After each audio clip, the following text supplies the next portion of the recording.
Hey everyone, tonight we're diving into the guts, literally, of a legend, Alexander the Great. This is the guy who conquered half the known world before he even turned 33, tamed wild horses as a teenager, and casually founded cities like he was playing ancient Sim City. But here's the thing, he still had to wake up every morning and figure out what to eat. Was it roasted lamb served in a golden bowl? Boiled lentils in a dusty battlefield tent? Or maybe just whatever didn't crawl away fast enough? Before we crack open his royal lunchbox, hit that like button and subscribe, but only if you're actually into this kind of thing. And drop a comment telling me where you're watching from and what time it is. I love knowing who's out there at 2 a.m., eating cereal straight from the box like a true battlefield commander. Now dim the lights, maybe turn on a fan for that soft background hum, and let's ease into tonight's journey together. Before he was Alexander the Great, he was Alexander Eat, your porridge, long before empire-building, world conquest, and being mourned by 3 continents. Young Alexander of Macedon started his days like every other noble boy with a breakfast that was aggressively wholesome and suspiciously hard to chew. Picture a chilly Macedonian morning. The sun's not even up yet, and neither is Aristotle, but the kitchen is alive with the sounds of boiling barley and people pretending it tastes better today.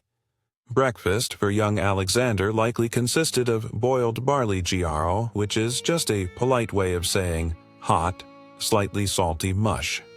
Occasionally, it might have been elevated with a splash of goat's milk, or if it was a holiday, a dried fig that looked like it had been through something traumatic.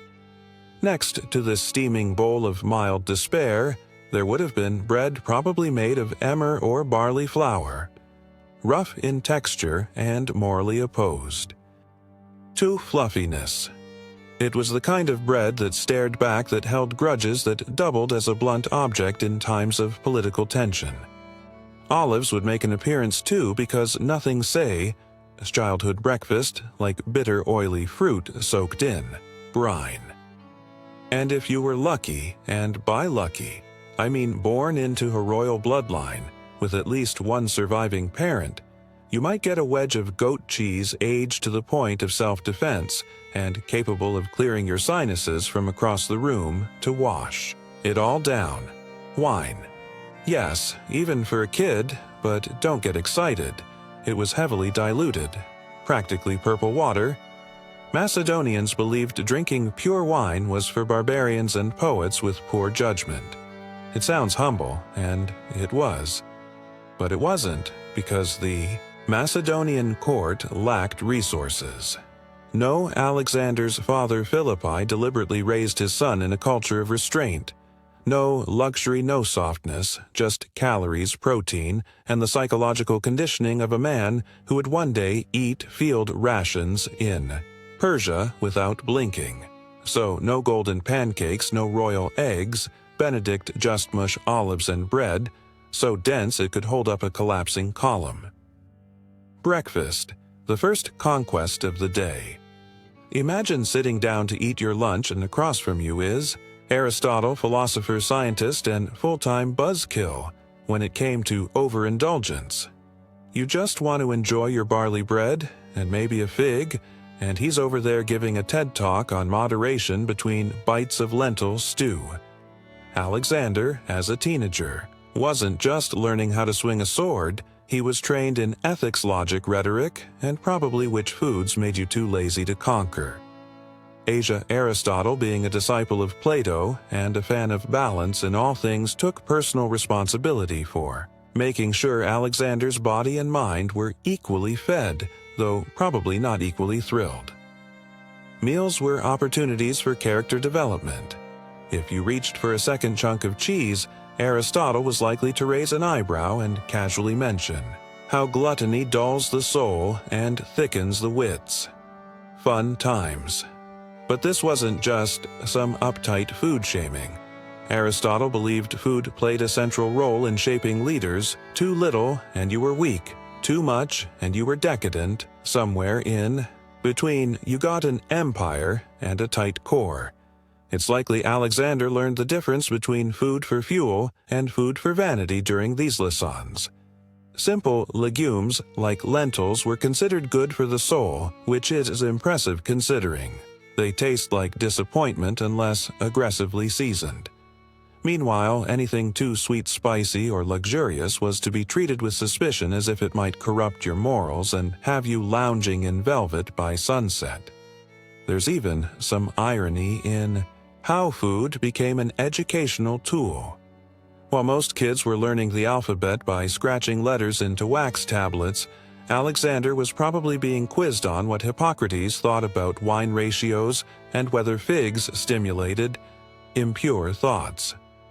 This dietary philosophy stuck with him, even when Persian cuisine was throwing its best at him. Lamb cooked in pomegranate glazed rice so fragrant it should have been illegal. Alexander often stuck to the basics: bread, meat, water, maybe a few olives if things were wild. So no lunch with Aristotle wasn't fun, but it was formative. Alexander didn't just learn how to conquer cities. He learned how to say no to seconds, and that in ancient Macedon was leadership. If you've ever packed a lunch with love, hope, and exactly one slice of stale bread, congratulations. You may already qualify as a Macedonian field cook. The average midday meal in ancient Macedon wasn't about flavor. It was about not fainting in the sun while shouting military slogans. Alexander's daily lunch, especially before his campaigns, would have been modest to the point of austerity. We're talking about a rough chunk of barley or emma bread, hardened to the consistency of ceramic tile. This was the kind of bread you had to earn the right to chew, preferably with a dagger and a prayer. Accompanying this crunchy cornerstone of the meal were a few local treasures: goat cheese that traveled well but smelled like it wanted to fight you, and onions, which were practically a food group in Macedon. Onions were thought to promote strength and endurance and evidently bad breath diplomacy. You might also get a small pouch of figs or dried dates depending on the season and whether the supply caravan hadn't been eaten by wolves. These fruits were the ancient world's version of dessert chewy, sticky, and with a texture somewhere between leather and regret. For protein, there might be salted or dried meat, typically goat or beef. Sometimes boar if they just rated someone fancy. It wasn't juicy, it wasn't tender. It was the kind of meat that dared you to choke on it and win. And what did they drink if they were lucky? Diluted wine. If not lukewarm water from a leather flask which had spent most of the day marinating in sweat and saddle dust.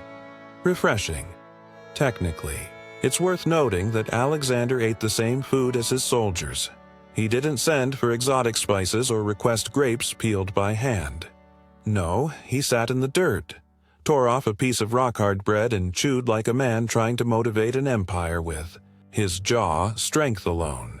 So when we talk about the Macedonian lunchbox, don't picture a cute bento set. Picture a burlap pouch of calories that hated you just enough to keep you alive. Functional. Brutal. Just like the man himself. Dinner with your father is already a tense affair when you're a teenager.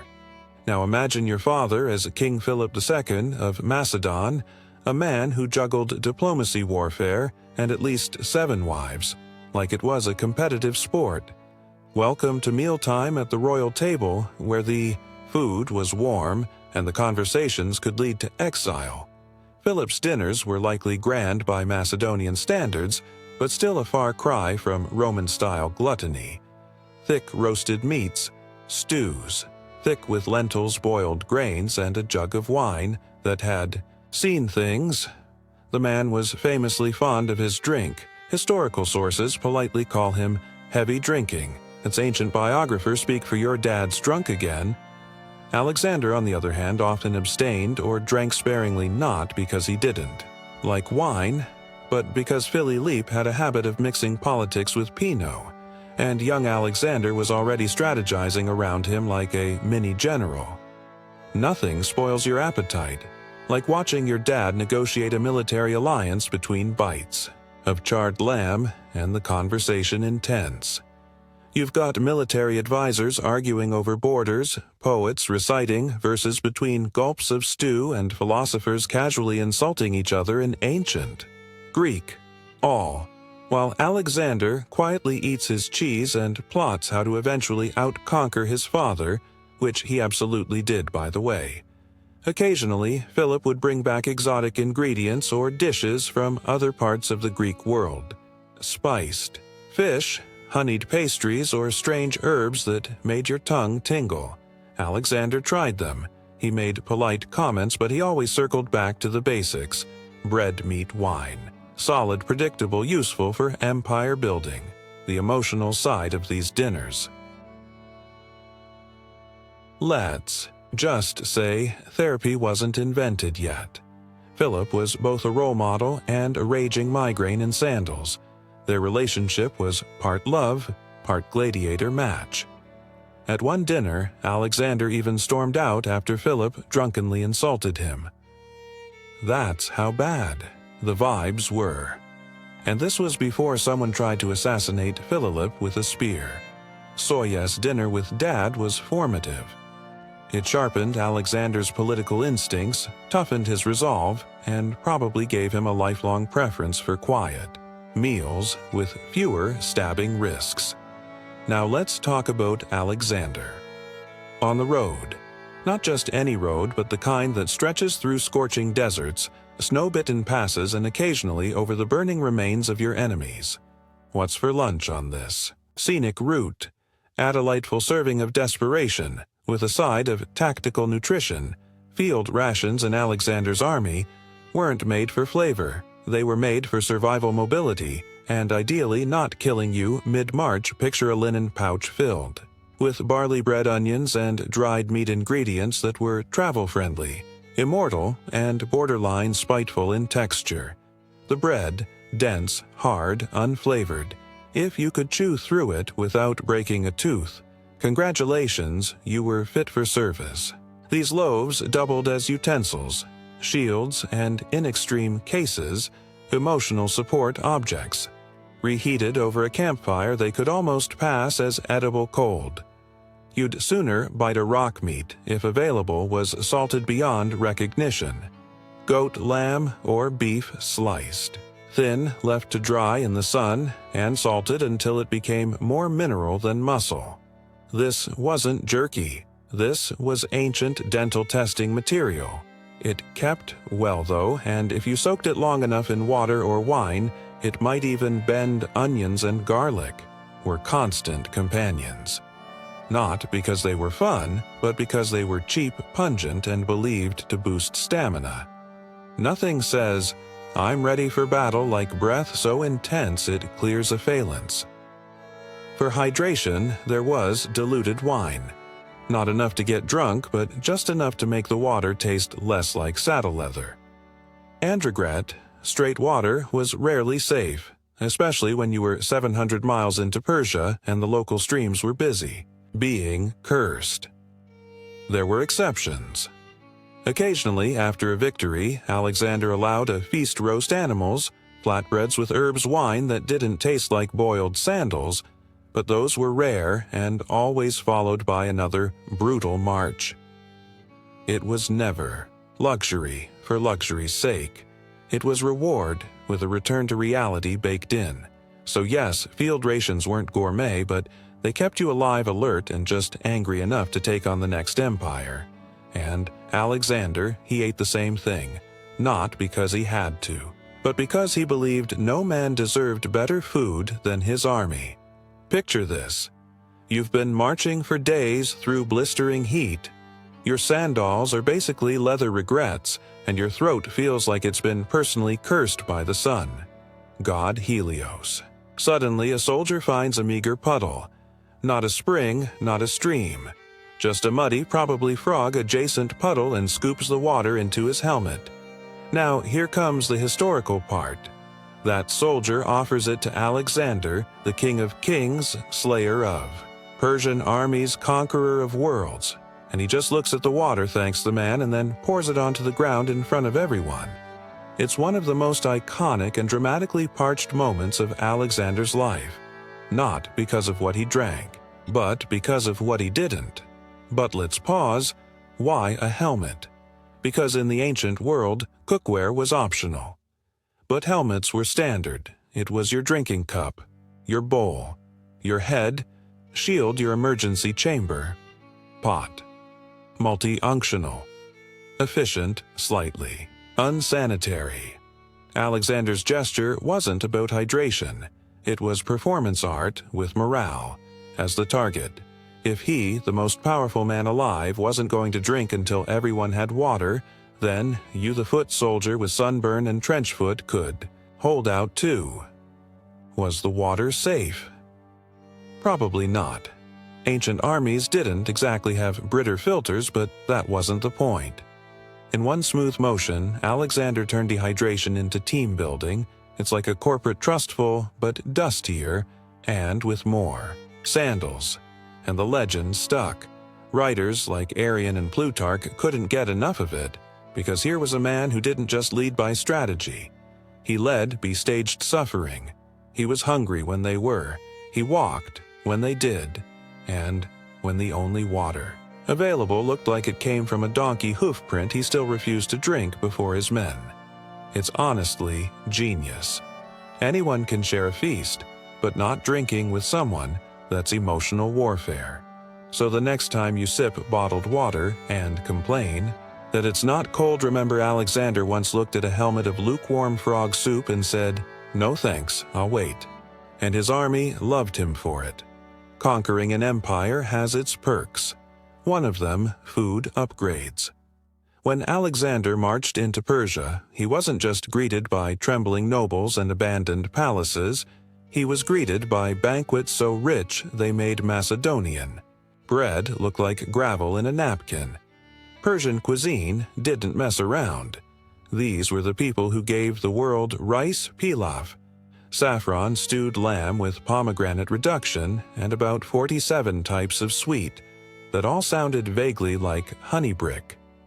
Their royal banquets were architectural gold dishes, crystal pitches, exotic fruits stacked like pyramids, and enough roasted meats to spook a small forest. And then there's Alexander, king of khaki porridge and philosophical restraint, walking into this culinary fever dream. It was like putting a Spartan in a Whole Foods. Did he indulge? Sometimes he wasn't made of stone.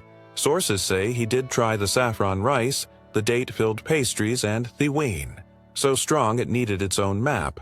But overall, he kept his diet surprisingly modest.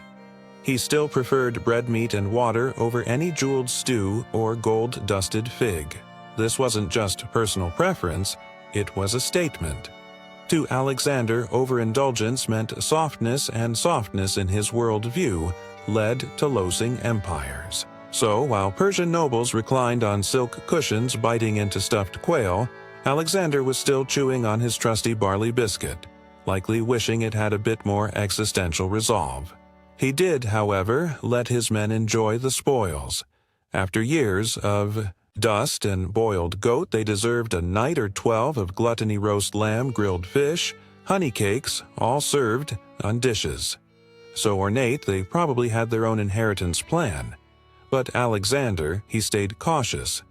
He'd seen what happened to leaders who let luxury dig in too deep. A soft belly made a poor shield on the battlefield that said he wasn't completely immune.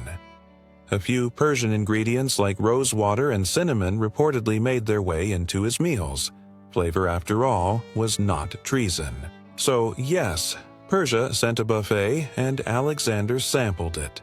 But in the end, he still dined like a man with desserts to cross enemies, to chase, and a deep distrust of anything that sparkled on a plate. Alexander never actually sat down to dinner with Darius III, but he definitely sat down to dinner because of him. After chasing the Persian king across Asia, like the world's most determined food delivery guy, Alexander eventually inherited more than just his throne. He inherited his entire dining setup. We're talking about a royal kitchen operation on steroids. Darius didn't travel with a few cooks and a pot. He traveled with hundreds of chefs, bakers, spice handlers, and professional food testers whose job was essentially, eat this in case it kills the king.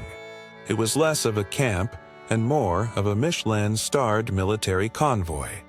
When Darius fled and left the dining tent behind, Alexander entered a world of decadence previously reserved for immortals and people with very fragile egos. Gold-plated dishes, tables groaning under slow roasted lamb, saffron, rice-grilled fish wrapped in fig leaves, and sauces that had been aged longer than most Macedonian soldiers. How did Alexander react?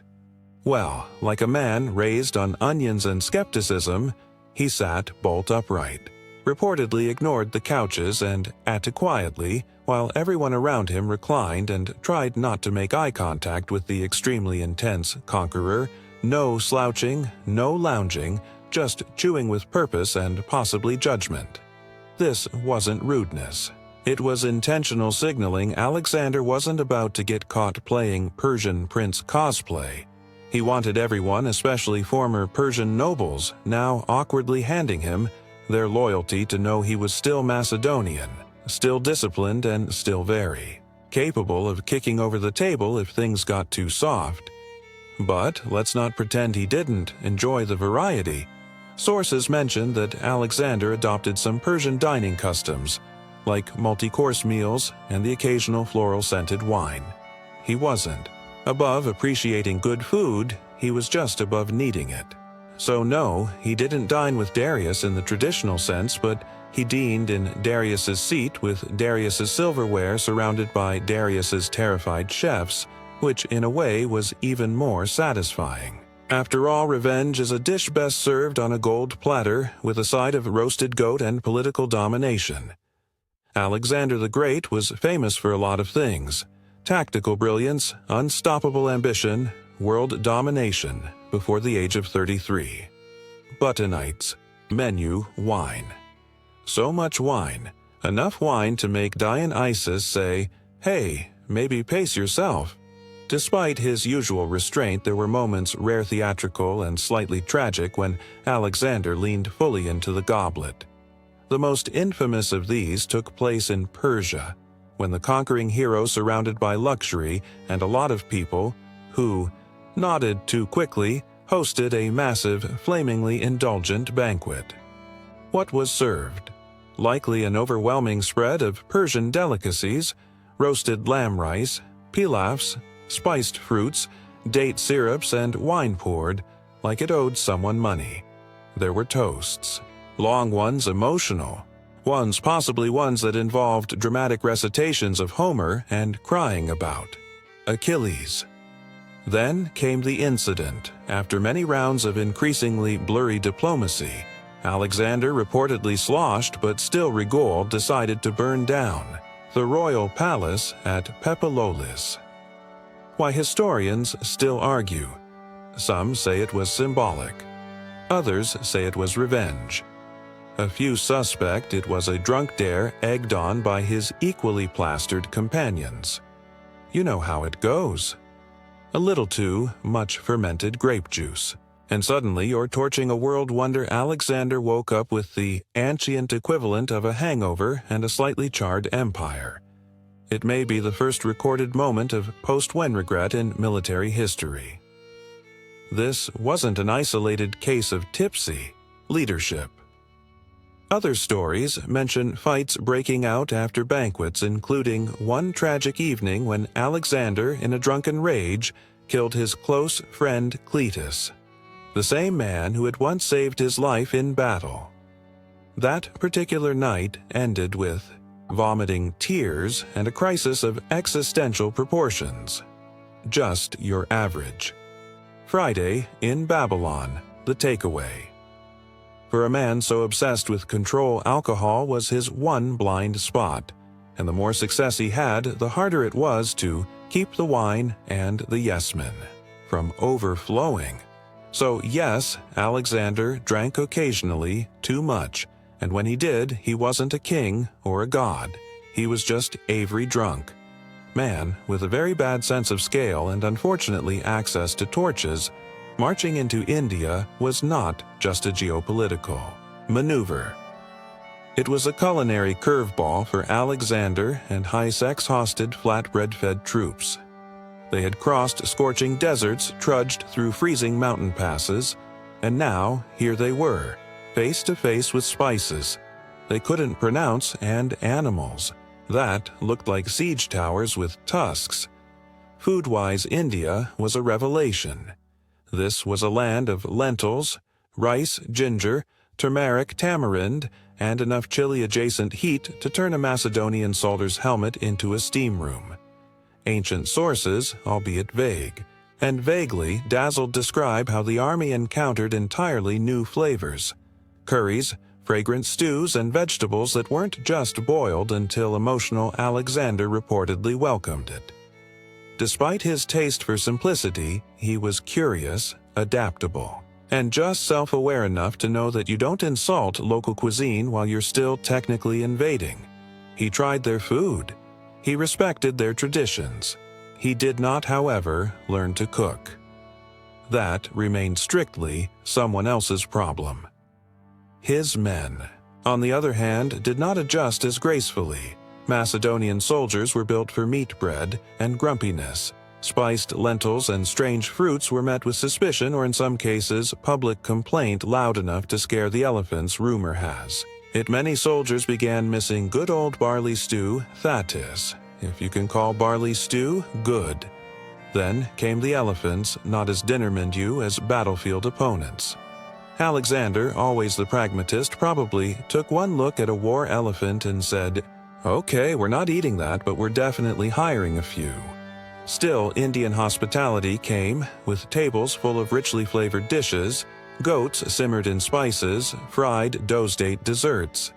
Even if Alexander stuck to small portions, he couldn't ignore the overwhelming generosity. In fact, some reports claim he sent food back to his troops as a morale booster, which is ancient general speak for here. Try this and stop crying.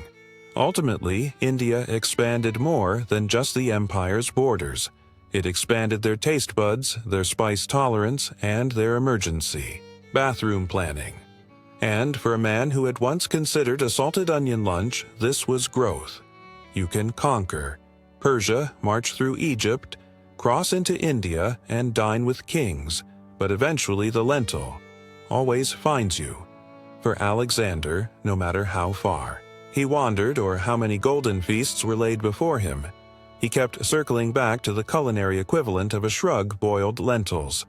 Humble, unpretentious, and textured somewhere between mushy gravel and warm skepticism, lentils were his dietary North Star. Now, was this because he loved lentils? Probably not. No child dreams of, one day, ruling the world while munching on lukewarm legumes. But lentils were practical, nutritious, and most importantly, politically neutral. They didn't scream. Luxury didn't stir envy and didn't cause diplomatic incidents. They were just there like sandals, or your most loyal but boring advisor. In a world of exotic foods and dangerous banquets, lentils were safe. They didn't come from suspicious sources. They didn't require translation. And they certainly didn't lead to palace arson. See Wine Chapter 9. For a ruler who slept with a dagger under his pillow, this was ideal. Cuisine. Historically, lentils had long been a staple in the Greek and Macedonian diet. High in protein, easy to store, and cookable with just a pot fire and low expectations. Add a little vinegar or oil, maybe some crushed garlic if you're feeling fancy, and voila, the ancient version of "I'm too tired to cook."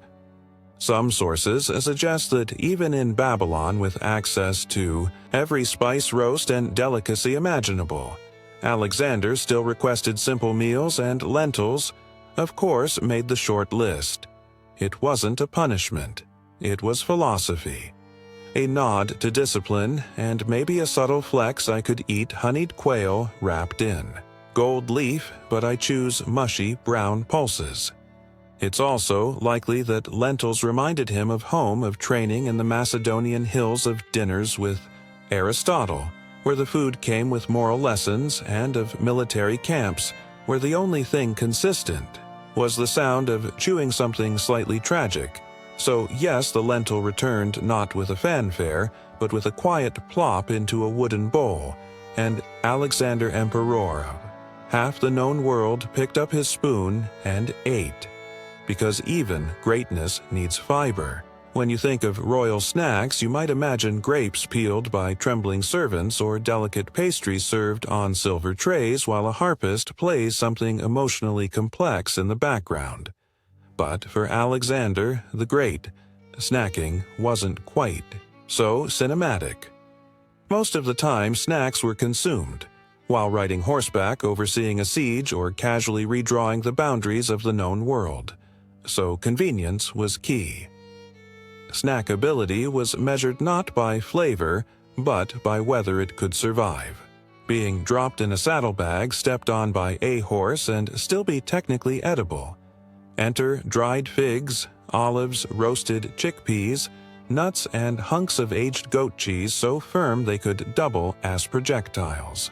These were the granola bars of the ancient world, compact, rugged, and emotionally indifferent. Dried figs were a favorite, portable, sticky, and packed with sugar and energy. They gave Alexander a quick burst of stamina, which was handy when you were conquering cities. Before lunch, olives were salty, oily, and known to stain your tunic at inopportune diplomatic moments. But hey, electrolytes, roasted chickpeas. Meanwhile were the popcorn of antiquity, crunchy, satisfying, and plentiful, though tragically unbuttered, and nuts, especially almonds and walnuts, provided protein, fat, and something to chew on while debating whether to cross another mountain range. Alexander's commanders likely carried similar fare, sometimes wrapped in cloth or stored in small leather pouches. No Tupperware, no airtight bags, just dust-covered finger food handed around between sword fights, and of course there was always road dust, not intentionally consumed but practically unavoidable. Everything had a layer of it: the bread, the meat, the figs. There's a reason ancient armies were lean. They were constantly chewing on sand and pretending it was seasoning. Some accounts even suggest that Alexander, despite having access to finer things, often chose to eat like his soldiers. He didn't want to appear distant or pampered and snacking on goat cheese while sitting on a rock with your men. That's ancient military relatability. Hajudo 1. So no royal snacks weren't decadent.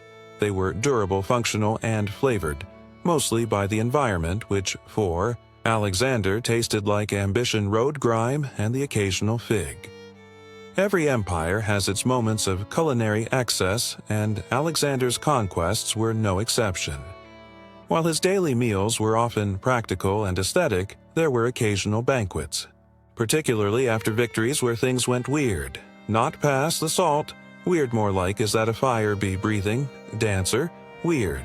Victory feasts were diplomatic. Theater meets, calorie binge.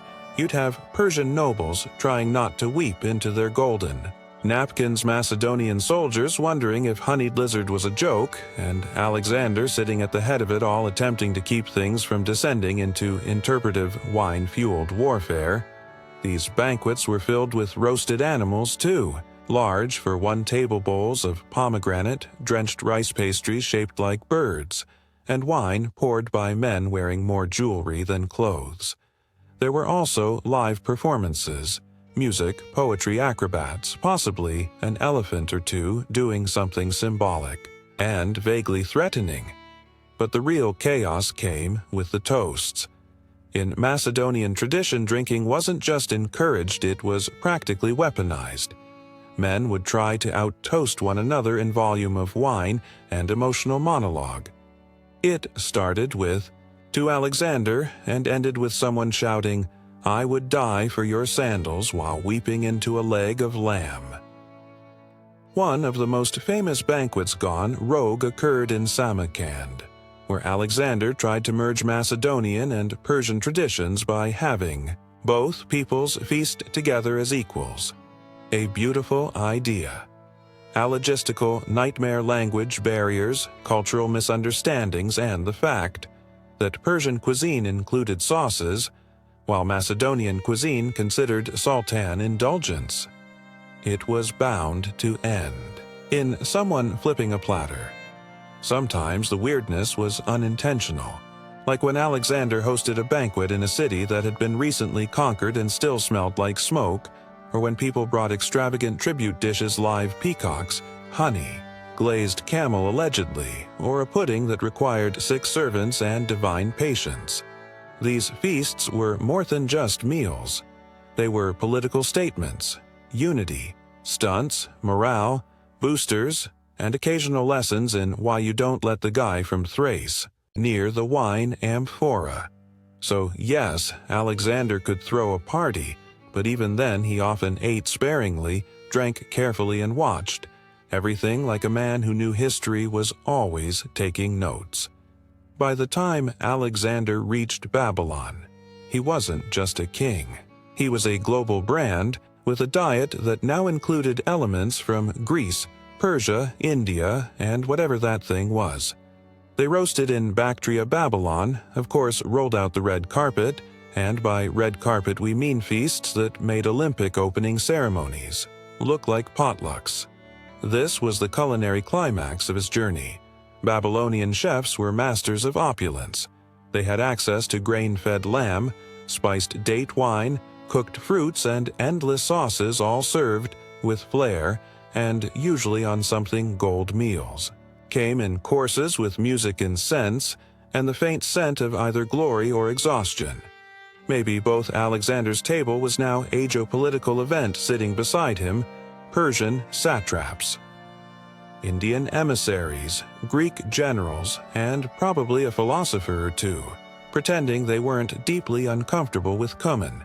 Yet, despite the spectacle, Alexander still ate simply most of the time. He didn't gorge, he didn't drape himself in honey. He kept the old habits: bread meat, maybe a little wine, even as peacocks, stuffed with dates, paraded by 1 part discipline, 1 part political messaging. Yes, I rule the world, but I'm still humble enough to chew jerky like a field grunt. And then came the final feast. Accounts vary wildly, as ancient historians weren't exactly known for fact-checking, but most agree. Alexander attended a massive banquet, possibly in honor of a god, a friend, or just surviving another Thursday. There was food, there was a lot of wine, and sometime afterward he fell ill. Was it poisoning, a fever, malaria, liver failure from years of high-functioning world domination? We'll never know. What we do know is that for 11 days, Alexander lay bedridden, unable to speak, eat, or rise. The man who'd consumed continents could barely sip water. There's no detailed record of his last meal. It probably wasn't grand. It might have been a cup of wine, or just a damp cloth on his lips. In the end, the conqueror of empires went the way of all mortals, quietly, humbly, and possibly hungry. So ended the feasting. So ended the man. And in Babylon, the banquetables were cleared, and history took its seat. Let's imagine, just for a moment, that Alexander the Great wandered into the modern world. Dusty cape soared to this side, a little confused by escalators, and found himself standing in line at a food court. What would he order? Let's be clear. Alexander wasn't a man for fluff. He didn't suffer indecision, and he certainly didn't believe in build-your-own-bowl. He'd scan the options. Fusion tacos, rainbow smoothies, deep-fried, everything, and likely settle on something simple, portable, and protein-packed. He'd skip the sugar-crusted trend foods and probably head straight for a lamb gyro, nodding approvingly and the roast meat spinning like a mini-war chariot. Barley-based energy. Bars, familiar territory. Lentil soup, a nostalgic favorite. Grilled onions. Yes, but only if the smell reminded him of conquest and poor impulse control. Fast food would puzzle him, but military efficiency might win him over.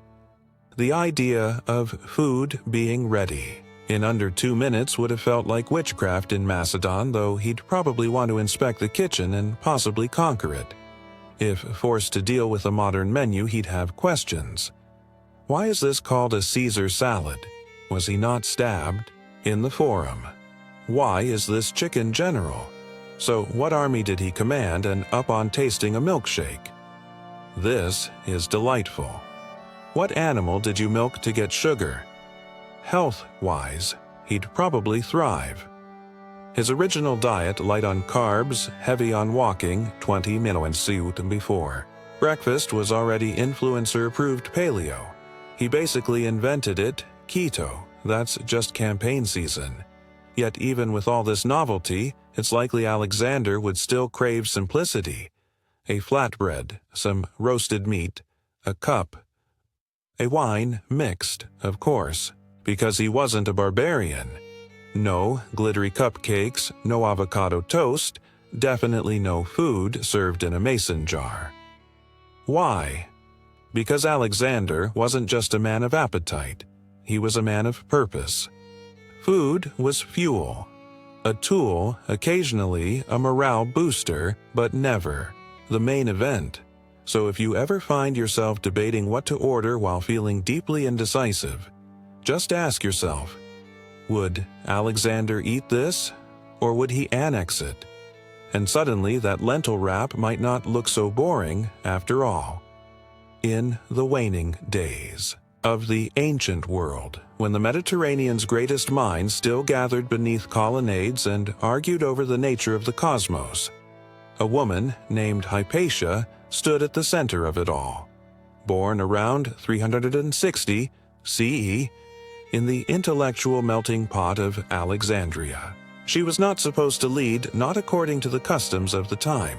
Yet there she was, not just participating in philosophy and science, but excelling in them. Her father, Theon, was a respected mathematician and philosopher associated with the great museum of Alexandria A Center, of learning that still echoed the fading legacy of the once mighty library. But while most fathers taught their sons to read and ride, Theon went all in on his daughter. He trained Hypatia in arithmetic, geometry, astronomy, and Platonic philosophy. She didn't just memorize theories. She questioned them, debated them, and taught them. By the time she reached adulthood, Hypatia had outpaced her father in both intellect and influence. Her lectures drew students from across the empire, pagans, Christians, skeptics, and zealots alike. She taught openly, in the streets and lecture halls wrapped in her philosopher's cloak, commanding attention, not with authority, but with clarity. She explained celestial motion conic sections and the properties of numbers, with such brilliance that people described her as nearly divine. And this was not some cloistered scholar hidden in dusty rooms. Hypatia moved freely through the male-dominated world of late Roman Egypt, offering counsel to city officials and even Roman governors. She embodied the old world, the classical world, one that was slipping fast beneath the tides of religious transformation and imperial instability. But Alexandria was no longer just a city of books. It was also a battleground of faiths, Christianity, rising paganism, waning, and politics becoming more dangerous than any equation. Hypatia's fame, her independence, and her status as a symbol of rational classical thought began to stir envy and resentment among those who preferred revelation over reason. Still, in those early years, she was untouchable. Hypatia was the final light of a fading era, a woman revered not because she fit into the world of men, but because she rose far above it, in an age when women were expected to marry bear children and stay far from the lecture halls. Hypatia did something profoundly subversive. She chose the life of the mind, and more importantly, Alexandria leather. Sort of, her presence was radical, but her intellect made it hard to argue with. Hypatia didn't claw her way into intellectual circles. She was invited.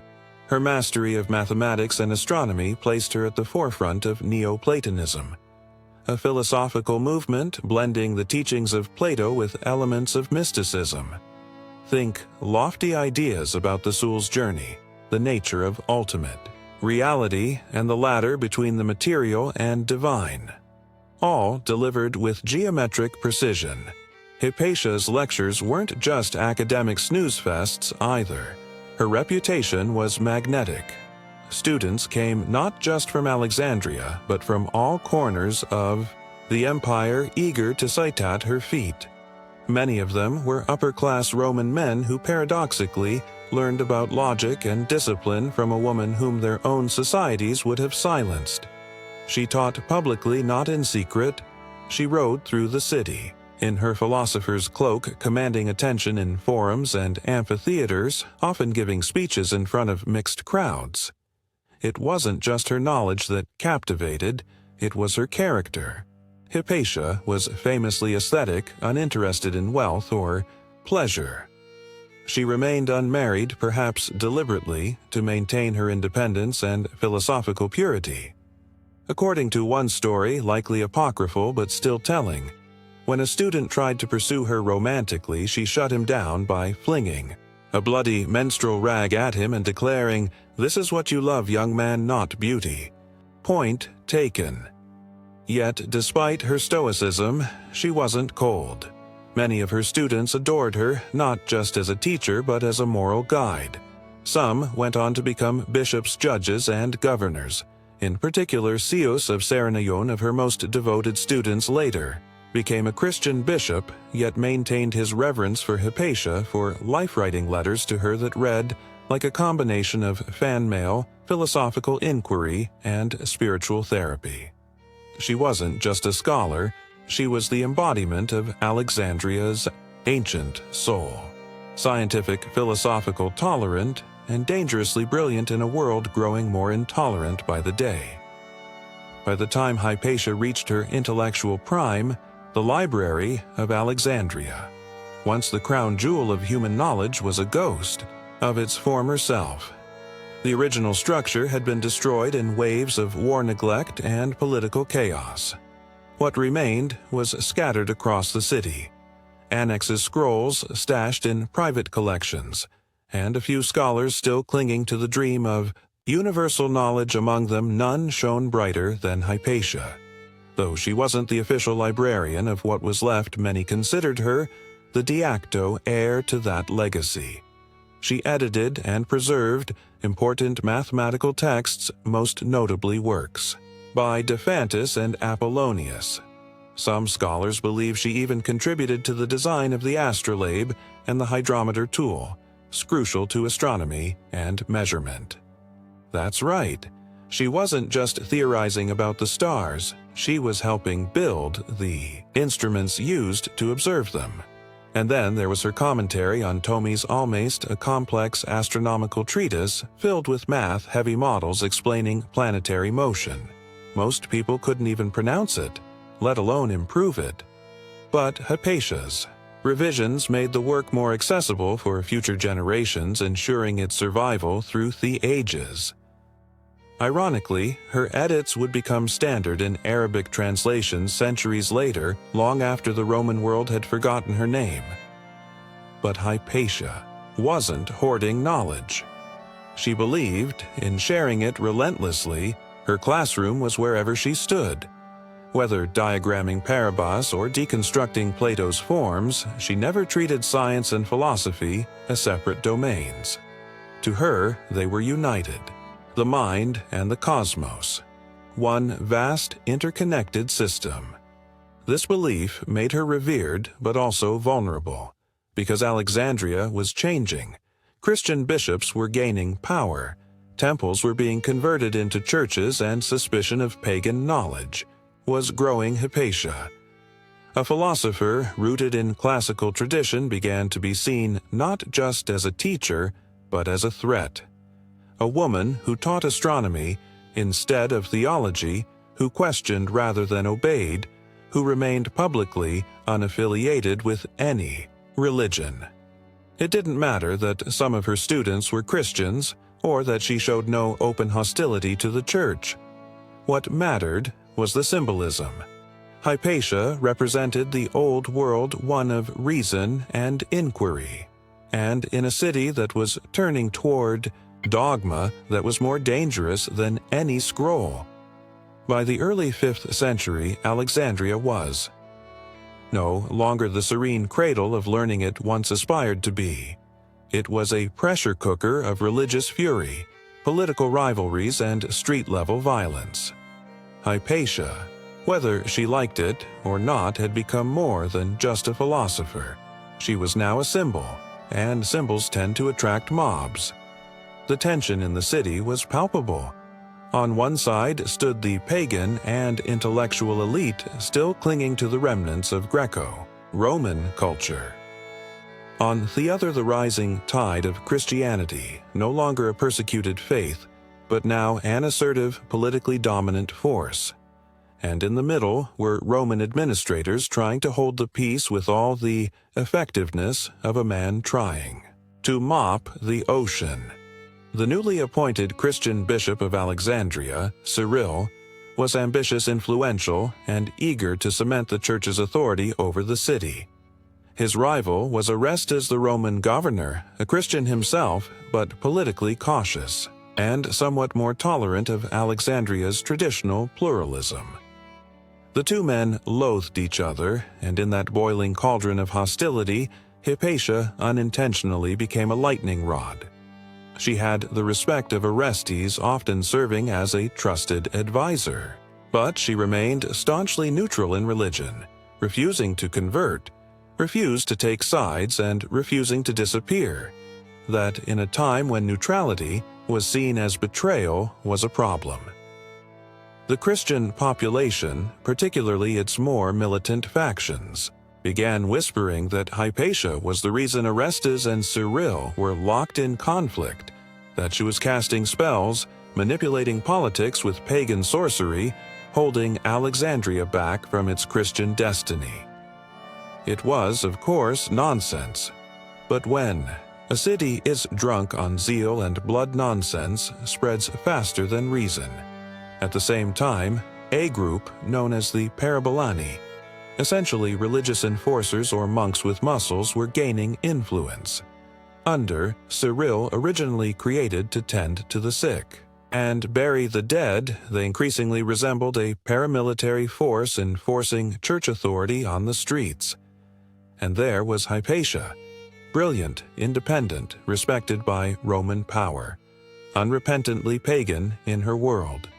View calmly riding her chariot through town like she didn't have a target painted on her back. But in Alexandria's new Orderno, one stood above the crossfire for long.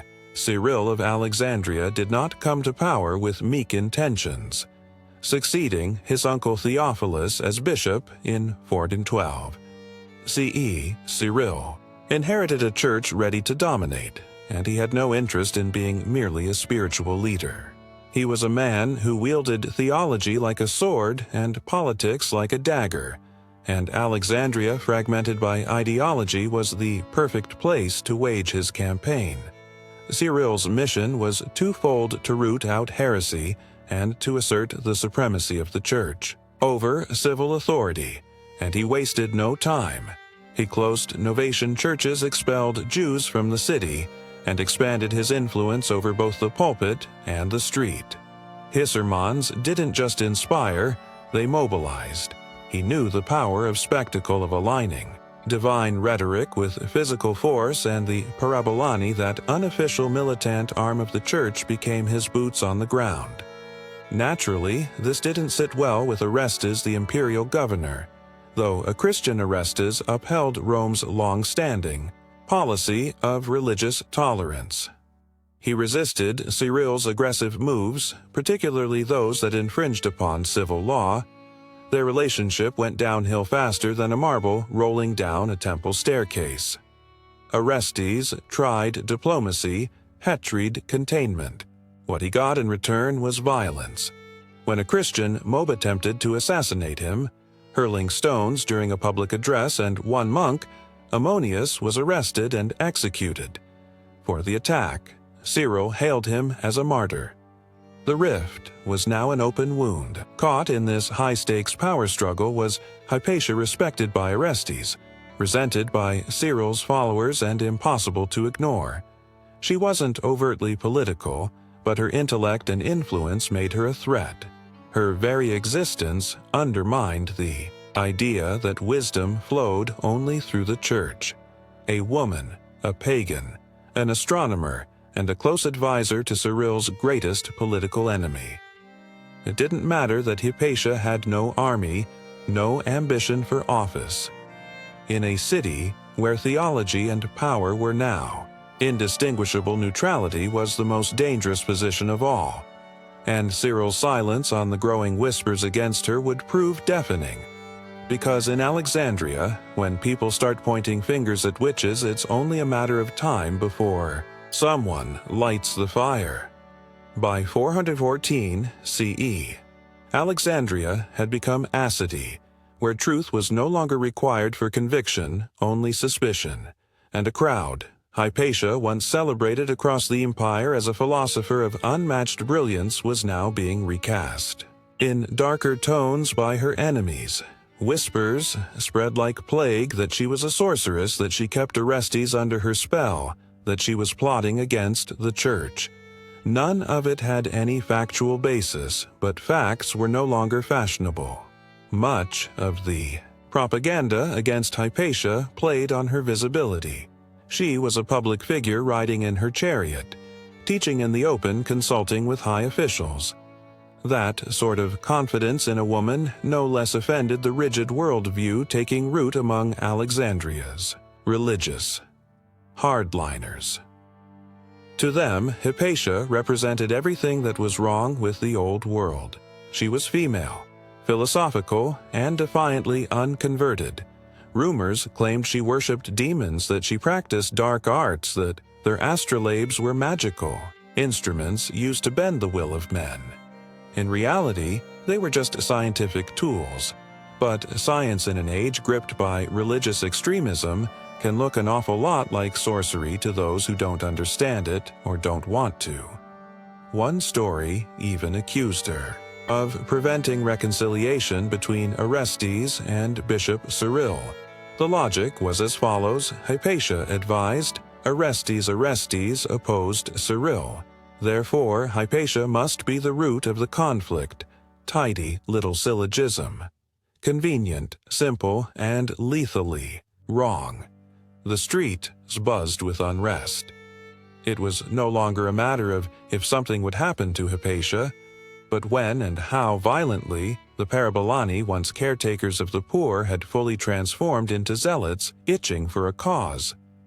And the city's Christian majority, already primed to see Hypatia as a dangerous pagan, which needed only the faintest nod to act. That nod never came publicly from Cyril. He was too careful for that, but his refusal to condemn the rumors, to quell the hysteria, to publicly defend a woman Hezierly knew was innocent, spoke volumes. Silence, after all, is just. Another kind of signal, and so the trap closed slowly and visibly around Hypatia, not with chains but with whispers and pointed fingers. The kind of prison you never see until it's too late. It happened in the spring of 415. CE Hypatia, now in her mid-50s, still rode her chariot through Alexandria's streets, still taught her students, and still dared to exist in defiance of the narrative her enemies had crafted. She likely knew the danger. The glances had turned hostile, the whispers sharper, and the atmosphere thick with menace. But she carried on a living rebuke to fanaticism. And then, one day, they came for her. It wasn't an organized trial or an official execution. It was a mob, frenzied, righteous, and brimming with hate, led by the Parabolani and allegedly stirred by a man named Peter, a reader in the church. They intercepted her in the streets. She was dragged from her chariot, stripped of her clothing, and hauled into a church building, a sacred space turned into a butcher's den. What happened next is difficult to describe without flinching. Contemporary accounts, particularly that of the historian Socrates, Scholasticus, say the mob murdered her with roof tiles, or oyster shells flaying the flesh from her bones. Others say they tore her body apart limb by limb. What we do know is that after they killed her, they burned the remains. An extra insult, as if erasing every trace of her existence would somehow make the deed righteous. It was a murder not of policy but of passion, the kind fueled by ideology, not legality. No trial, no verdict, just execution by rage. Alexandria lost more than a woman. That day, it lost its last voice of the classical tradition, its last public philosopher, and arguably its last claim to the cosmopolitan spirit that had once defined it, Orestes, was powerless to respond. Cyril. He expressed regret but distanced himself from any responsibility. There were no arrests, no public inquiry. The silence that had preceded Hypatia's death was followed by more silence, and then gradually forgetting, but the damage was done. With Hypatia's death, a symbolic door slammed shut on antiquity's age of reason. It marked the end of Alexandria as an intellectual capital and the beginning of its descent into theological rigidity. Her mutilated body was the final punctuation mark on centuries of slow cultural erosion. A scholar was killed, a world was lost. In the weeks following Hypatia's brutal murder, Alexandria fell eerily quiet, not because peace had returned, but because something essential had died. The streets still bustled, churches still rang with chants, bureaucrats still stamped scrolls. But the soul of the city, that open exchange of thought, that synthesis of Greek philosophy, Roman governance, and Egyptian mysticism had dimmed forever. There was no justice for Hypatia, no trial, no restitution.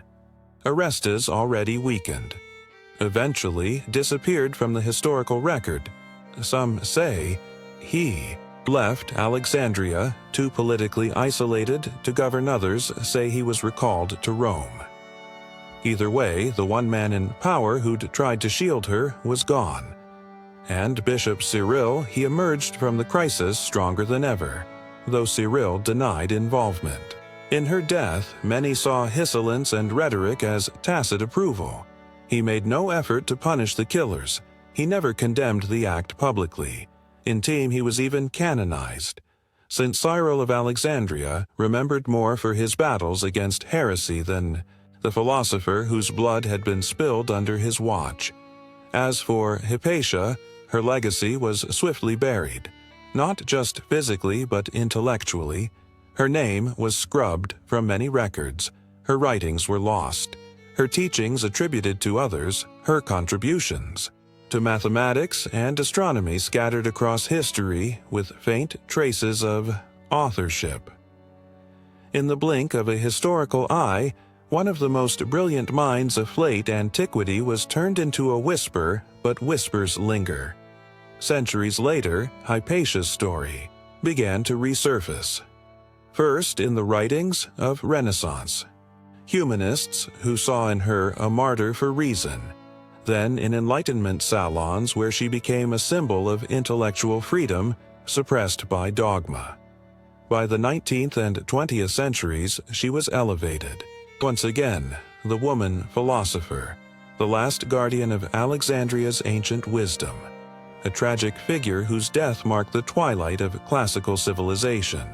Still, what we know about Hypatia today comes largely from the accounts of men, students like Zeus, historians like Socrates, Scholasticus, and chroniclers from a later time trying to piece together a shattered mosaic. The woman herself, her voice was silenced, but her silence became thunder. Despite the centuries of silence, Hypatia refused to be forgotten. Her name, once nearly erased, resurfaced in every age that questioned authority and valued the pursuit of truth. She became more than a historical figure. She became a symbol, not just of a murdered scholar, but of an idea that reason must stand. Its ground even when the world turns violent. During the Renaissance, thinkers rediscovered her story and held her up as a martyr to ignorance. In the Enlightenment, philosophers and skeptics pointed to Hypatia as proof of what happens when religion crushes inquiry. Volater wrote of her with fury, portraying her death as the final nail in the coffin of classical learning. She was cast as a tragic heroine in plays, poems, and later novels. Often exaggerated, yes, but always admired. In modern times, her story has inspired scientists, feminists, and secularists alike. To mathematicians, she's one of the earliest recorded women in the field, a forerunner to those still fighting for representation in STEM today. To women in philosophy, she's a nascent pioneer, one who didn't just participate in intellectual life but helped shape it. And to humanists, she's a stark reminder of how fragile knowledge can be when confronted by fear. But Hypatia's legacy is more than symbolic. Though most of her written work has vanished, scholars suspect her influence remains embedded in the survival of Greek mathematical texts. Her editions and commentaries likely became the versions that filtered into Arabic and later European scholarship. So, even in silence, her fingerprints remained on the instruments of learning. There's a profound irony in that the mob that tore her apart sought to destroy not just the woman, but everything she stood for. And yet, Hypatia endured not in temples or churches, but in the minds of generations who refused to let her name vanish. Today, statues bear her likeness. Schools carry her name, and thinkers from all walks of life invoke her memory when the world begins to slip into ignorance. She stands not just as the last light of Alexandria, but as a challenge to each ophis to speak clearly, think boldly, and never cower before the mob. Because truth like Hypatia may bleed, but it does not break. Beneath a quiet stretch of the Italian Alps, just 30 meters from Turin, lies a secret that defies belief. It's not marked on any old map nor advertised to tourists. There are no Roman ruins, no medieval cathedrals.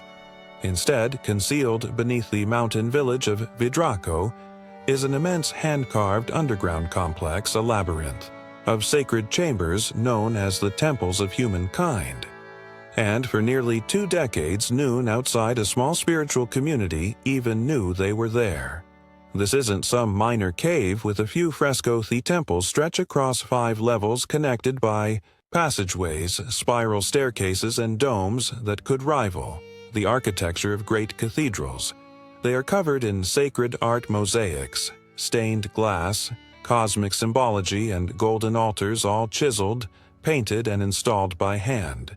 It's as if someone tried to recreate the Sion Chapel underground, then added Egyptian hieroglyphs, Buddhist mandalas, Mayanglifs, and galactic maps for good measure. And who built it? Not the Vatican.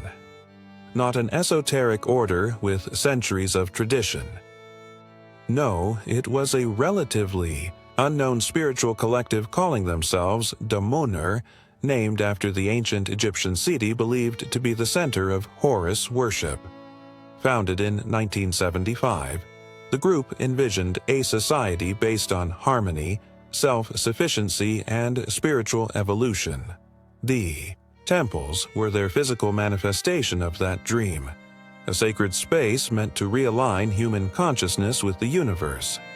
Construction began in 1978, spearheaded by Oberto Ayaldi, a former insurance broker turned mystic visionary without permission. Without blueprints and using only hand tools, Audi and his followers burrowed into the rock beneath a private house they worked at night, used removed soil to landscape the hills, and told noon. It was a kind of spiritual resistance building in secret. What they believed could not be built in public, and they got away with it for 17 years. No one suspected that behind the unassuming facade of a countryside home, a team of artists, engineers, and believers was carving a subterranean wonder. Not until a disgruntled former member tipped off the authorities in the 1990s, and the Italian police, expecting to find a bunker or tax shelter, came face to face with one of the most astonishing underground structures in modern Europe. The temples of humankind didn't appear out of nowhere. They were the result of a grand, highly unconventional vision born in the mind of a man named Oberto Iraudi, later known to his followers as Falco. In the 1970s, Iraudi wasn't yet a spiritual guru. He worked a fairly ordinary job as an insurance agent in northern Italy. But beneath the surface, he was obsessed with metaphysics, reincarnation, ancient civilizations, and what he called the memory of the cosmos. Claimed that from a young age he experienced vivid past life memories. Not just vague impressions, but detailed visions of lives spent in lost civilizations, including Atlantis and ancient Egypt. He believed these memories weren't fantasies, but blueprints. And one of those blueprints, he said, was for a temple not metaphorical but literal, as sanctuary for spiritual awakening to be hidden underground and constructed by a community united in purpose. So in 1975, he gathered a small group of like-minded individuals in the Alpine foothills. They shared his dream of a self-sufficient, spiritually evolved society. The group took the name Damanhur, after the Egyptian city of the same name, believed to be the home of Horus worship and esoteric knowledge. Their mission wasn't to start a new religion, but to build a new kind of society, one that balanced science, art, ecology, and spirituality. Damur grew quietly. Members gave up their previous lives to join communal living in the Italian countryside. They practiced meditation, sacred dance, and a made-up language. They believed enhanced communication on a subtle level. They developed their own currency. They studied ancient texts and claimed to communicate with trees. To outsiders, it all seemed charming at best, eccentric at worst. But to followers, they were laying the groundwork for a cosmic rebirth. Beneath all of it, though, was the real secret. Construction had already begun. Iraudi claimed he had seen the temple in visions and believed it was his destiny to build it, with picks, hammers, buckets, and unwavering conviction. Damanhurans began excavating, not knowing if they'd ever finish or if they'd be caught. They weren't just digging into stone. They were digging into belief itself, and shaping a sanctuary meant not for the present, but for a future they believed was coming. From the outside, the house at the top of the hill in Vidraco looked utterly ordinary, just a modest alpine home perched quietly above the valley. But beneath its floors, behind a secret trap door hidden under a carpet, lay the mouth of an ever-growing tunnel. It was here, under cover of night and silence, that the people of Damar undertook what can only be described as an architectural miracle building, a sprawling underground temple. By-hand construction began in 1978. There were no cranes, no backhoe, no engineering teams in hard hats, just a handful of people with pickaxes, hammers, and lanterns. They tunneled into solid rock with basic tools, removing the debris bucket by bucket, often working through the night to avoid detection. The excavated earth was quietly distributed across the landscape, used to shape gardens and terraces, leaving no sign that anything was happening below. It was incredibly dangerous. The work wasn't sanctioned. There were no safety codes. A single mistake could have triggered a collapse and buried them alive. But the Damanhurans believed they were protected by faith destiny and the guidance of higher intelligences.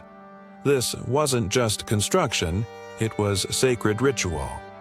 Every strike of the hammer was a devotional act. Iraudi, or Falco, claimed he had already seen the temple in a vision, every room, every hall, every golden altar. His sketches guided the layout, domes representing different spiritual principles interconnected by passageways. filled with art and light. Each chamber had a function, meditation, healing, energy alignment. The architecture was driven by sacred geometry and esoteric symbolism, not modern utility. Even as more members joined the project, the secrecy-held families passed down. Stories of their children growing up playing above the temple floor, completely unaware of what was beneath their feet.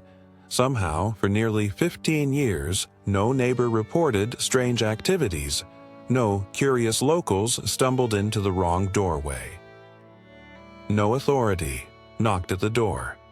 By the early 1990s, they had carved out an underground space large enough to house several floors of elaborately decorated halls without a single outsider knowing.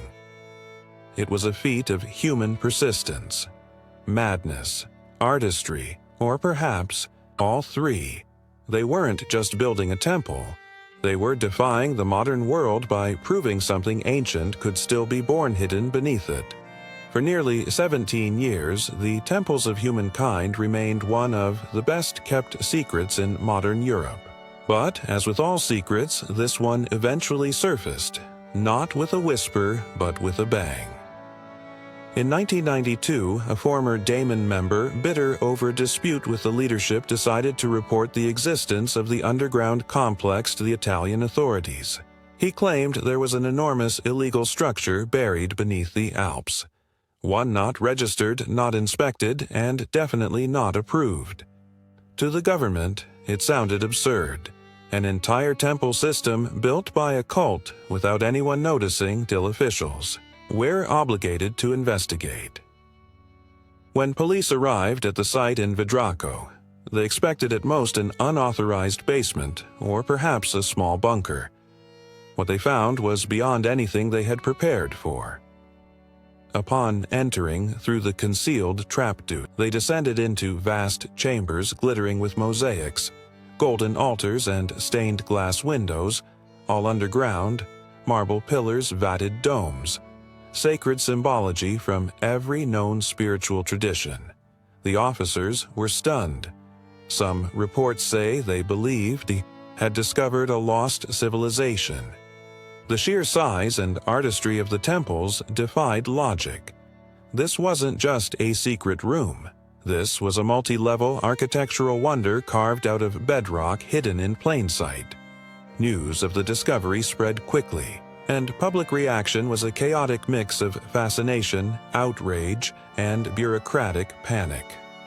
The Italian government, initially alarmed, issued an immediate stop work order and threatened to seal the complex permanently. After all, no permits had been filed, and there were serious concerns about structural safety. But something unexpected happened.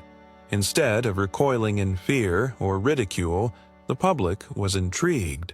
Photos of the chamber, particularly the Hall of Mirrors and the Blue Temple, began circulating.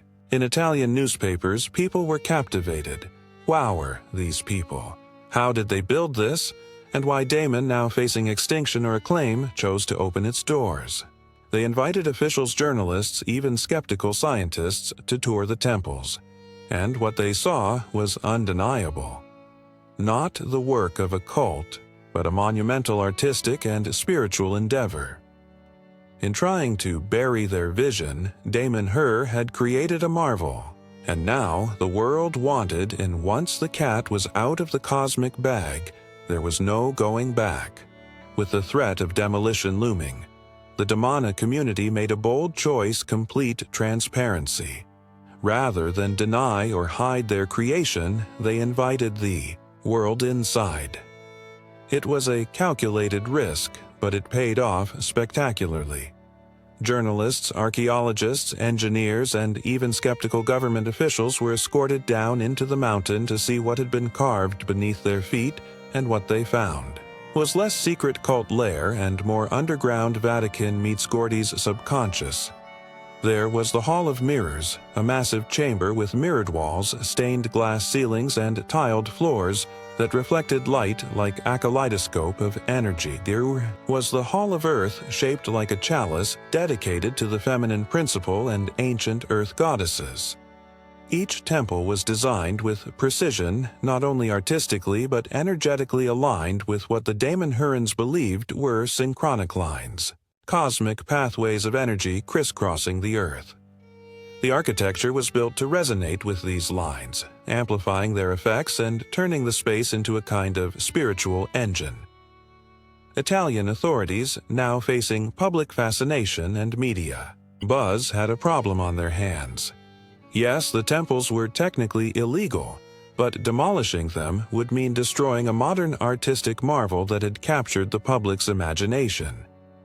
In a rare twist of bureaucratic mercy, the government chose to regulate instead of erase.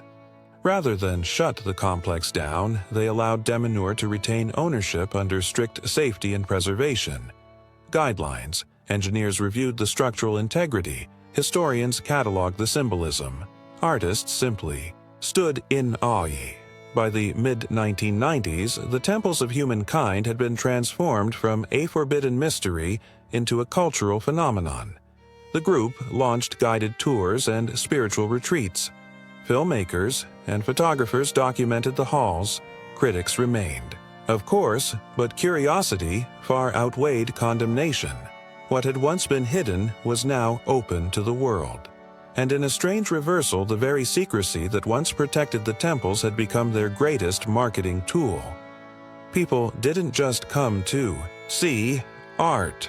They came to stand inside a miracle that wasn't supposed to exist. The mountain had kept its secret. Now it whispered it to everyone. To the untrained eye, the temples of humankind might seem like an eclectic art project gone off the rails. All colors, symbols, and cosmic flair. But the Daemonurans' every square inch has purpose. This wasn't just a sacred space. It was a machine for consciousness, a metaphysical tool designed to amplify spiritual energy, awaken latent human potential, and realign humanity with the cosmos.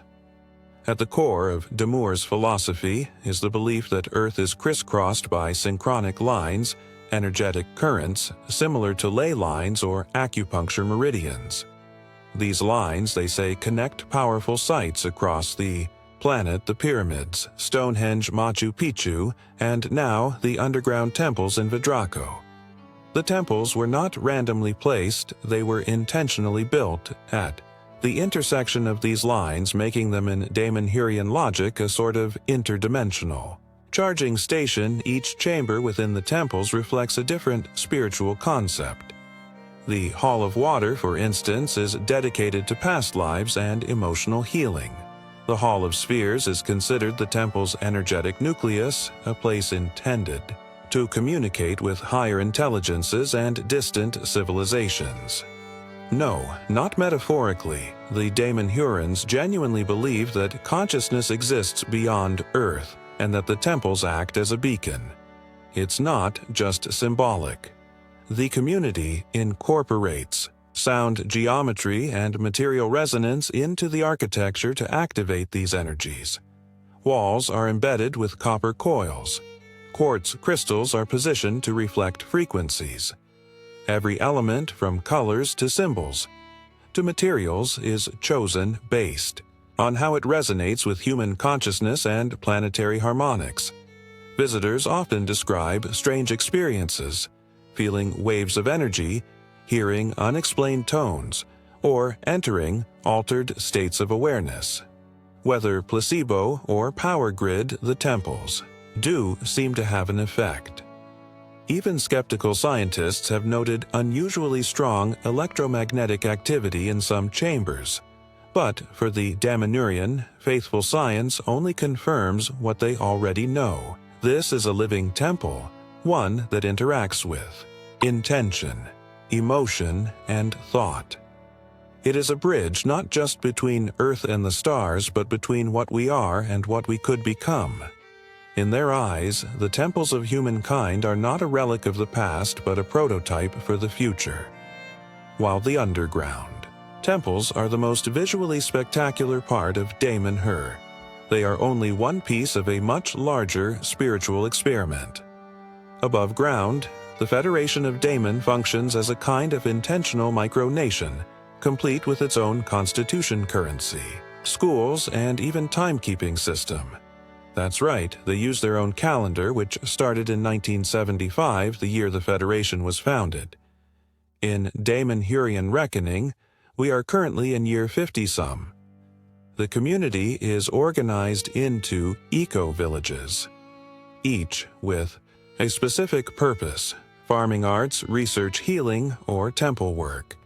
Daily life blends the mystical with the mundane. Residents grow their own food, participate in group meditations, and meet for weekly social alchemy sessions designed to align the individual's spiritual progress with the group's collective evolution. At its peak, Damon boasted over 1,000 members from more than 30 countries. Newcomers don't just join. Casually, they undergo an initiation process and are encouraged to live communally, give up some personal possessions, and contribute their skills to the collective professions range from sculptor to software developers. Everyone is expected to contribute to the whole. Education plays a huge role in Damanhuran life. Children are taught not only math and language, but also sacred geometry, ancient mythology, and energy awareness. There's even a Damanurian university offering courses in esoteric sciences, spiritual physics, and alternative healing methods. If it sounds like Hogwarts with solar panels, you're not far off.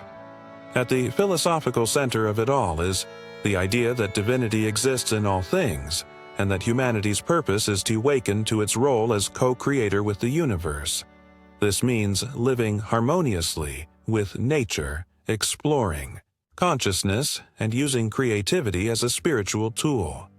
To outsiders, the community can seem eccentric, even cult-like, but there's no single deity, no enforced dogma, and no charismatic tyrant. Leadership is democratic, and roles rotate. Members are free to leave, and many do. Critics exist. Some former members cite internal pressures, ideological rigidity, or burnout. But even critics admit it's unlike anything else on Earth. Damher isn't just a commune or a spiritual retreat. It's an ongoing social experiment, a place where people try in earnest to live a myth, not just read about one. To walk through the temples of humankind is to enter a universe made of symbols. Every wall, ceiling, and floor is layered with meaning: mythological, mathematical, cosmological. But Damon doesn't see art as mere decoration. Here, art is sacred technology, a tool to awaken the spirit, unlock ancient memory, and communicate with the divine without saying a single word. Their aesthetic is not random. It weaves together Egyptian iconography, Celtic spirals, Hindu deities, and futuristic star maps. One chamber might depict the Eye of Horus, while another features stylized DNA strands or planetary alignments. These are not just pretty patterns, they're intentional codes, Damanhurans believe. These symbols speak to the soul's language, bypassing the rational mind and triggering deeper awareness. But why blend so many cultures and traditions? According to their teachings, all myths are fragments of a large, universal truth. Stories told in different tongues pointing to the same cosmic source. The temples aren't claiming to recreate any one religion. Instead, they seek to harmonize them all. Not in a bland mashup, but as a deliberate integration of human spiritual history. Then there's the matter of language, or rather languages. Damoner developed its own sacred language called sacred language. Not very original, but accurate. It consists of thousands of ideogs, each designed to express spiritual concepts that ordinary speech supposedly fails to capture. You'll find these glyphs carved into stone and glass throughout the temples, shimmering in gold leaf, etched into colored marble floating above doorways like glowing spells. To the community, these symbols aren't invented, they're remembered. Falco claimed that this language comes from ancient civilizations predating our recorded history, possibly even from extraterrestrial origins. In other words, the symbols are less created and more recovered, like spiritual fossils of an earlier, wiser age. Visitors often describe the experience of being inside the temples as emotional, even overwhelming. Many cry, some say they feel a strange sense of familiarity, like they're remembering something long forgotten, and that's exactly the point. The temples aren't designed to explain, they're designed to evoke, because in Damoner, truth isn't taught, it's awakened through story, symbol, and the silence. Between words, the temples of humankind were never meant to be monuments to the past. They were, and still are, a blueprint for the future. Not just a spiritual future, but a cultural one, where architecture, consciousness, and community fuse into something new. While the world above rushes forward with technology and division, the world beneath Vidraco continues to expand slowly, intentionally, one brushstroke at a time. Even today, the temples are not finished. Damour considers them a living organism, constantly evolving. New chambers are added, old ones are renovated, murals are touched up, new symbols added to reflect the changing energy of the community. Unlike traditional sacred sites frozen in time, the temples of humankind breathe. They grow with the people who built them. In the years since their discovery, Damour has expanded its global reach.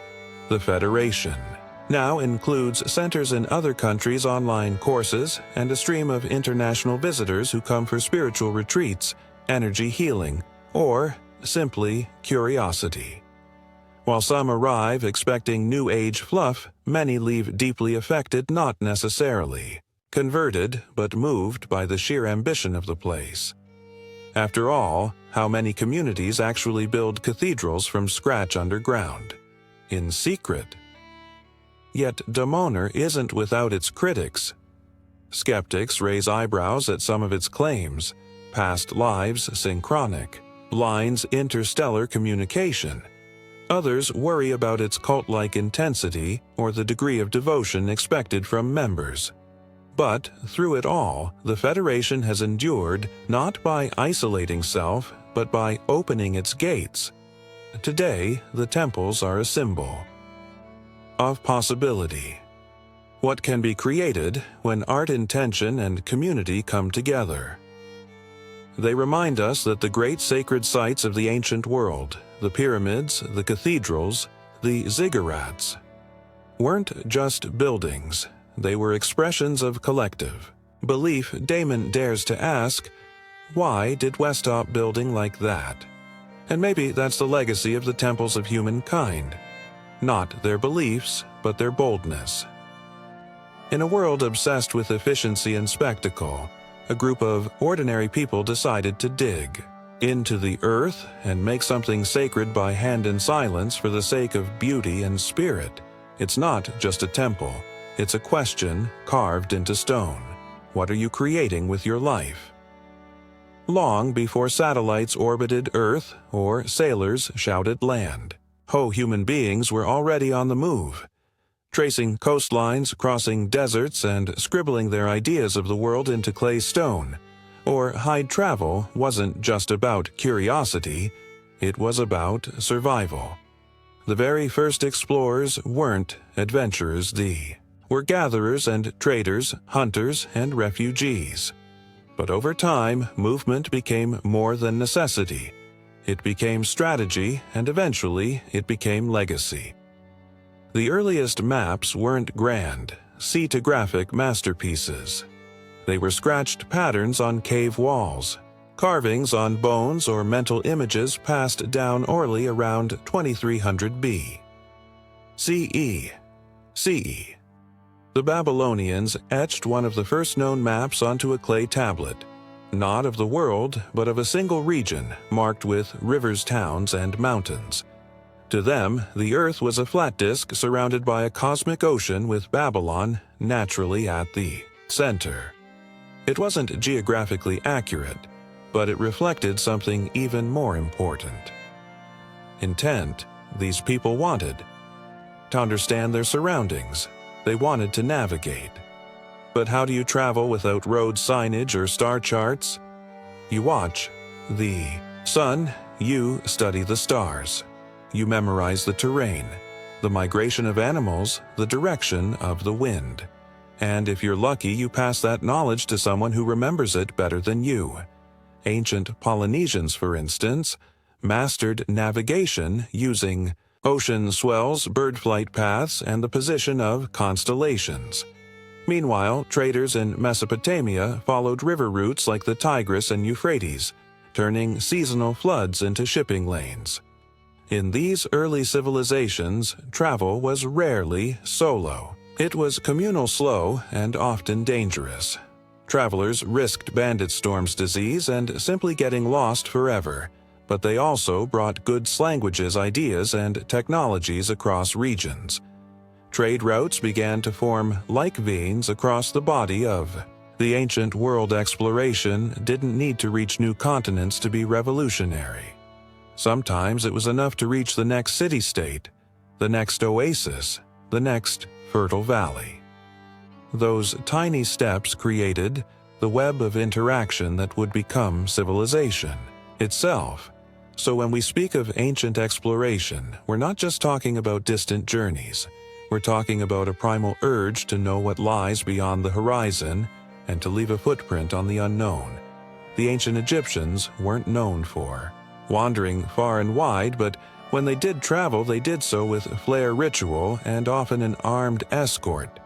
The Nile was their highway, and it wasn't just for pleasure cruises. Pharaohs dispatched expeditions south to Nubia, east into the Sinai, and even further into mysterious lands like Punt, a Semi mythical kingdom that Egyptians called God's Land. Its location is still debated: Somalia, Eritrea, southern Arabia. No one's quite sure, but what's certain is that the Egyptians sent ships there loaded with goods and prayers, hoping to return with incense, gold, exotic animals, and a sense of divine prestige. One of the most famous recorded expeditions occurred during the reign of Queen Hatshepsut, Egypt's formidable female pharaoh, around 1478. B.C.E. She launched a voyage to Punt and proudly recorded the journey on the walls of her mortuary temple at Dea el-Bahi. The carvings depict massive shipsmen carrying myrrh trees and locals with unusual features and elaborate headdresses. This wasn't just trade. It was diplomacy, propaganda, and spiritual alignment, all rolled into one. Egyptians also ventured into the Sinai Peninsula, not just for conquest but to mine turquoise and copper. These expeditions often involved hundreds of workers, scribes, soldiers, and priests. Travel was state-sponsored and heavily documented. Pharaohs weren't sending lone adventurers, they were deploying logistical machines. Officials recorded everything: what was mined, who participated, and how many offerings were made to the gods to ensure a safe journey. Despite being surrounded by deserts, Egypt wasn't isolated. Caravans moved through the western desert, connecting oases and bringing in goods from as far as Libya. Sea travel, though dangerous, allowed contact with Byblo-Crete and other eastern Mediterranean ports. But make no mistake, ancient Egyptian travel was not easy. Whether by land or boat, expeditions were slow, risky, and costly, yet they were seen as essential extensions of divine order. When the pharaoh moved, Egypt moved, and every journey reinforced their worldview that Egypt was the center of the universe and everything else, whether friend, foe, or foreign, existed to be known, tamed, or honored. For them, exploration was not rebellion against the gods. It was service to them. If ancient Egypt looked inward toward its river and gods, the Phoenicians were the ones staring out across the sea and building ships to chase the horizon, emerging around 1500 B.C.E. from the coastal cities of Byblo-Tai and Sidon in present-day Lebanon. The Phoenicians didn't conquer land. They conquered water, and in doing so they became the ancient world's most daring navigators and traders. They were not an empire in the traditional sense. No vast armies, no towering ziggurats, but they built something arguably more impressive, a network. The Phoenicians established trade routes that stretched across the Mediterranean from the Levant to North Africa to Cyprus, Sicily, Spain, and even to the mysterious edge of the Atlantic at the Strait of Gibraltar. Along the way, they founded cities, the most famous being Carthage, which would later rival Rome itself. What made them successful? Boats, sleek, fast, and durable. Phoenician ships were the marvels of their day. They used a combination of oars and sails with high hulls for protection and curved designs that cut through waves. These weren't just transport vessels, they were floating marketplaces loaded with cedarwood glacier textiles, dyed with their famous purple pigment and alphabetic script carved into stone and traded like high-tech. Yes, the Phoenicians also gave us one of the greatest tools for human connection. The alphabet, their script simplified writing, moving from cuneiform form and hieroglyphs to a system of just 22 characters. It would go on to influence Greek Latin and eventually our modern alphabets. But travel for the Phoenicians wasn't without peril. Pirates prowled the waters, storms could crush ships into splinters, and every new harbor brought the risk of unfriendly locals or economic competition. Still, they persisted not as conquerors but as connectors. They brought tin from Britain, silver from Iberia, papyrus from Egypt, and spices from Arabia. Some sources, including Herodotus, even claimed that Phoenician sailors under Egyptian sponsorship circumnavigated Africa as early as the 6th century BCE. That's a bold claim, but if anyone in the ancient world could have pulled off such a feat, it was probably the Phoenicians. They didn't build monuments. They built routes, and in doing so, mapped the heart of the ancient world through windwave and trade. While Mediterranean sailors cut across waves and traded city to city far to the east, another kind of journey was unfolding. Slower, dustier, and just as transformative. In ancient China, travel didn't mean ships on the sea, it meant caravans crossing deserts, winding through mountains, and braving some of the most unforgiving terrain on Earth. This was the beginning of what we now call the Silk Road, a vast network of overland routes that connected East Asia with the Middle East, Central Asia, and eventually Europe. Its origins trace back to the Han Dynasty around the 2nd century BCE, when the Emperor Wu of Han sent an emissary named Yang Qian westward to establish alliances against nomadic invaders. Jiang Chen failed in his political mission, but in doing so, he accidentally discovered entire civilizations beyond China's western frontier. He returned years later with stories of Persian goods, Central Asian horses, and exotic cultures. The emperor wasn't thrilled about the delay, but he was fascinated by the possibilities. Trade routes blossomed. Chinese merchants began exporting silk lacquer, spices, jade, and porcelain, products so desirable that they became status symbols from India to Rome. In return, caravans brought back horses, glassware, wool, and gold. But it wasn't just goods that traveled, ideas, technologies, and religions crossed borders. Buddhism moved from India into China. Art styles merged, instruments were exchanged. Even paper invented in China would eventually find its way west, revolutionizing written communication. But Silk Road travel was brutal. Caravans crossed the Taklamakan Desert, nicknamed the place from which noon returns. Sandstorms could bury travelers. Thieves lurked in remote passes, and the sheer distance, thousands of miles from Chiang, modern Xi'an, to cities like Samarkand or Antioch, could take months or even years. Travelers relied on oases, where small trading cities flourished like green jewels in the desert. Dunang Kashgar, MV. No single empire controlled the whole road. It was kept alive by a patchwork of kingdoms, tribes, and city-states, each maintaining a piece of the route and taxing what passed through. And yet, despite its complexity, it worked, creating a web of connection that reshaped the ancient world. The Silk Road wasn't a single trail. It was a circulatory system, pumping life, belief, and ambition across continents, while deserts, rivers, and seas posed major obstacles to ancient travelers.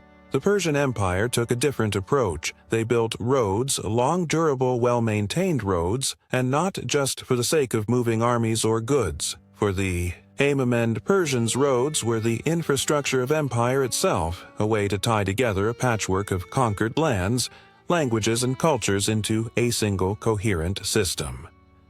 At the heart of this vision was the royal road commissioned by Darius the Great in the 5th century CE, stretching over 1,500 miles from Susair in Persia to Sardis near the Iron Sea.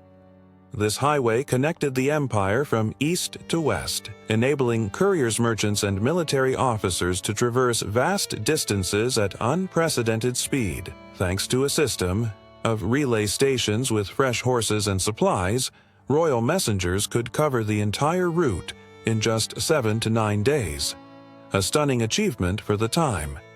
For comparison, the average traveler or caravan would take about 3 months.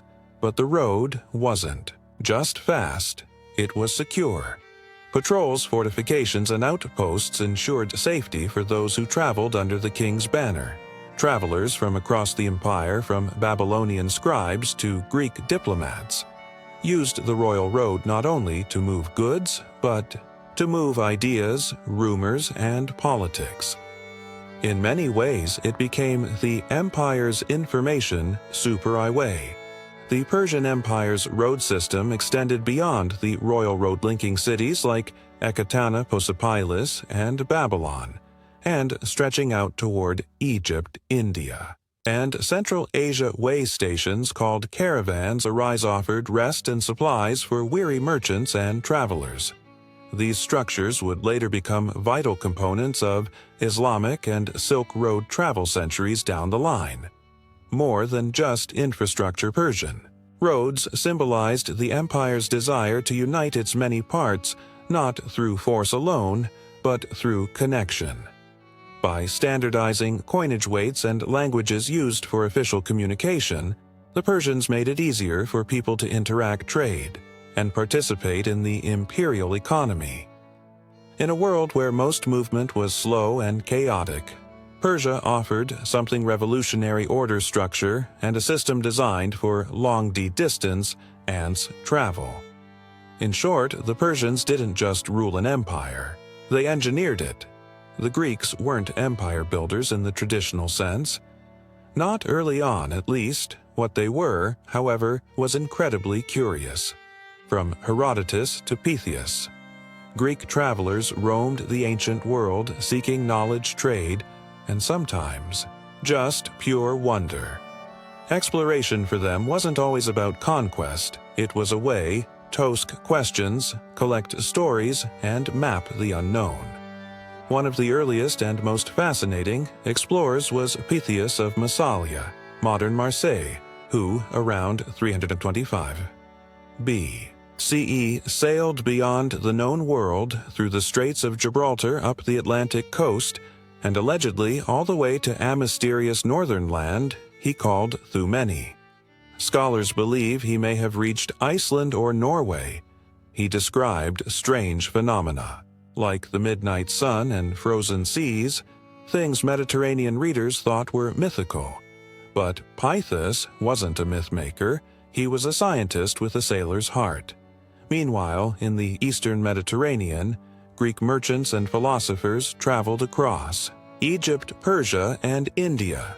Alexander the Great's campaigns in the 4th century BCE blew the Greek world wide open, creating the Hellenistic era, where Greek became a lingua franca. From Athens to Bactria, cities like Alexandria, Antioch, and Susia became crossroads for goods and ideas. travel was no longer an exception. It was an expectation. Then came the Romans, the engineers of empire. The Romans took travel and paved it quite literally. With their famous road system, they connected cities across Europe, North Africa, and the Middle East. At its peak, the Roman Empire boasted over 250,000 km of roads, including more than 50,000 km of stone-paved highways. Roads like the Via built in 312 BCE were feats of engineering designed to last, and many of them still exist today.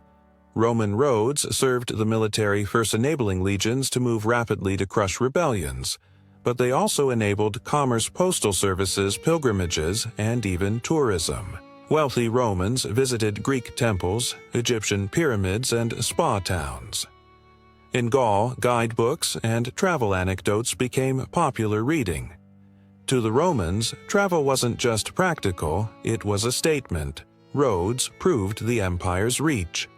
If a road led to your town, it meant you mattered.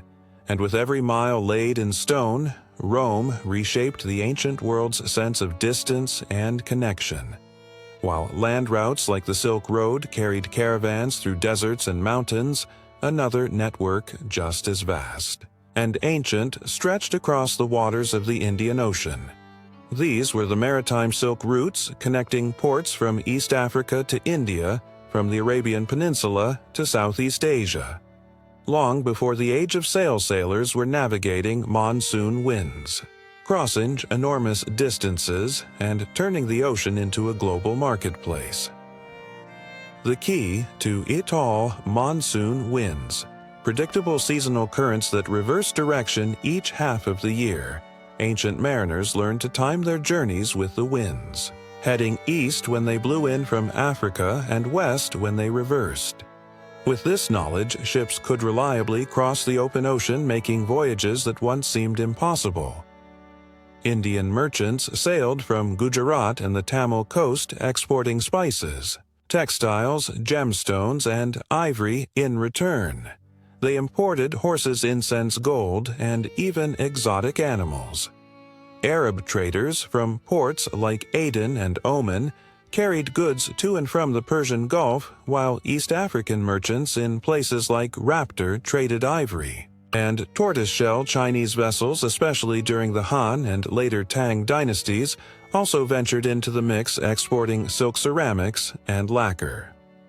By the 1st century CE, Greek and Roman ships were arriving in Indian ports like Baruch and Muzeris, bypassing overland routes entirely. A Roman-era guidebook, The Periplus of the Erythraean Sea, describes in detail the bustling trade ports, goods exchanged, and routes followed by sailors across the Indian Ocean. This wasn't speculation. It was a manual for navigating global commerce. But the sea wasn't just a place of trade.